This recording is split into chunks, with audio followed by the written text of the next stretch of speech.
मनोज झा मेरे साथ जुड़ गए हैं, वरिष्ठ नेता हैं आरजेडी के और राज्यसभा सांसद भी हैं। मनोज भाई, ये टाइमिंग थोड़ा सा, राजनीति में टाइमिंग इज ऑफ असेंस बहुत महत्वपूर्ण होती है। ये सियासी बम फूट रहे हैं, ये अभी फूट रहे हैं। अब सियासी बम में ये ऐसा फिल्मी थोड़ी पटकथा नहीं आ गई कि जी दो लोग मिले थे, 160 सीटें जितवाने वाले थे, राहुल गांधी से मिले, हमने मना कर दिया, अब याद आ गया।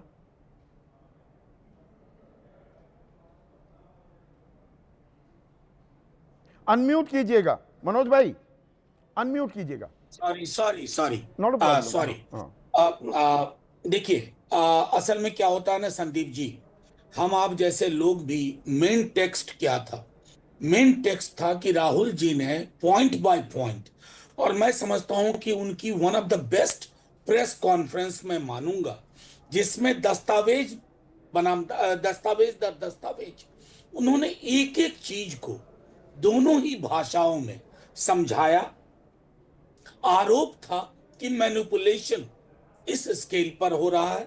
और मैं आपको बताऊं, शरद पवार जी की जिस बयान को लेकर के मैं सुन भी रहा था आपके शो में, और उसके पूरे दिन भी, आजकल मैं समझता हूं बीते 10 वर्षों में इलेक्शन मैनेजर्स की एक बाढ़ भी आई है।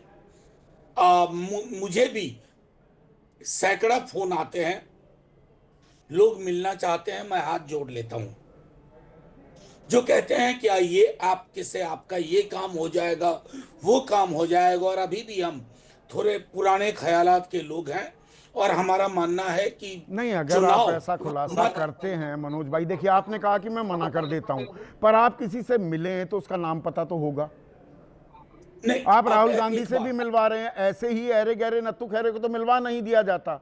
नहीं, थोड़े थोक बजाकर ही मुलाकात होती है।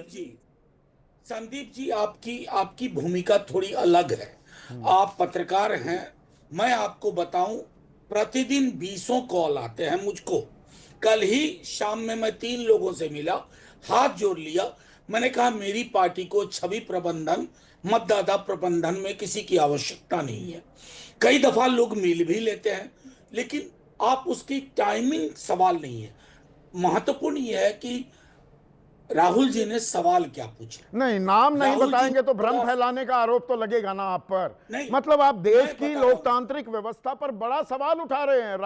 राहुल गांधी कोई छोटी शख्सियत नहीं है, और ना ही शरद पवार। संदीप जी सवाल उठा नहीं रहे, सवाल उठ गए हैं, और सवाल इतने विशाल हो गए हैं कि इलेक्शन कमीशन से नहीं संभल रहा है, तो इलेक्शन कमीशन बीजेपी को आगे कर रहा है। ये सवाल मैं आपको बता रहा हूं, मैं तो बिहार को प्रतिदिन डील कर रहा हूं, बिहार की हालत को, कोहराम को। मैं पिटिशनर हूं अपनी पार्टी के बिहाफ पे। वर्गीकृत डेटा नहीं दे रहे हैं आप। आपको सब पता है संदीप जी कि आपने ये जो डिलीशन की है, ये कैटेगरी वाइज दो, विथ ईपीआईसी नंबर दो। अगर सुल्तानगंज में एक संदीप को मुझको ढूंढना है कि उनका नाम है या नहीं है, मैं कैसे ढूंढूंगा? मेरे पास ईपीआई नंबर नहीं है।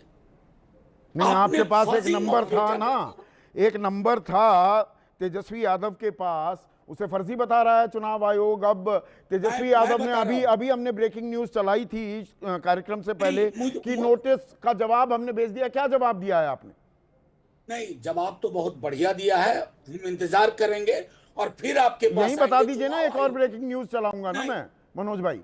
मैं आपको बता रहा हूं, चुनाव आयोग को जवाब देने दीजिए आप। चुनाव आयोग आजकल सूत्रों के हवाले से काम करता है। हम चाहते हैं, जैसा मैं आपको सुन रहा था, कि चुनाव आयोग प्रेस कॉन्फ्रेंस करे, और मैं इस मामले में थोड़ी गंभीरता भी इसलिए भी रखना चाहता हूं। मेरे तो चुनाव आयोग का ये दावा कि RAB 61021491 कुछ ऐसा नंबर था कि ये फर्जी है, ये कोरी मन गढ़ंत कहानी है, ये आरोप ही गलत है, आप ये कह रहे हैं। इसका जवाब दे दिया है आपने? नहीं संदीप जी, इसका जवाब दिया जा चुका है, और आज की डेट में हजारों लोगों के नाम सामने आए हैं जिनको 2 वोटर आईडी कार्ड इश्यू हुए हैं। तेजस्वी जी के द्वारा कैंसिलेशन के एप्लीकेशन के बावजूद इनके पास कोई प्रणालीगत व्यवस्था नहीं है कि खारिज करने का, उसको डिसमेंटल करने का, डिस्ट्रॉय करने का। मैं समझता हूं कि महत्वपूर्ण सवाल पे रहा जाए संदीप जी। जी अगर हम फुटनोट में चले जाएंगे तो मेन टेक्स्ट नहीं भूल जाएंगे। मेन टेक्स्ट क्या है? अराजकता है बिहार में। और मैं ज्यादा इसलिए नहीं कह रहा हूं कि अभी माननीय सर्वोच्च न्यायालय राहुल जी के प्रेस कॉन्फ्रेंस के बाद, उससे पूर्व जो 20 सवाल तेजस्वी जी ने पूछे थे, वो सब उन सवालों का जवाब हमें मिसलीडिंग करके भी नहीं मिला है चुनाव आयोग से। चुनाव आयोग का व्यवहार मैं समझता हूं उदाहरण है अहंकार और अज्ञानता के सम्मिश्रण का।